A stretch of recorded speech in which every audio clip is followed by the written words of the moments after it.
अनंता तुला ते कसे रे स्तवावे, अनंता तुला ते कसे रे नमावे। अनंता मुखांचा शिणे शेष गाता, नमस्कार साष्टांग श्री साईनाथा।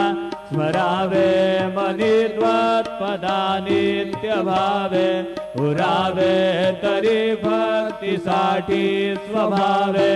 करावे जगातारुणी मायताता, नमस्कार साष्टांग श्री साईनाथा। वसे जो सदा दावया संतलीला, दिसे आज्ञ लोका परी जो जनाला। परी अंतरि ज्ञान कैवल्य दाता, नमस्कार साष्टांग श्री साई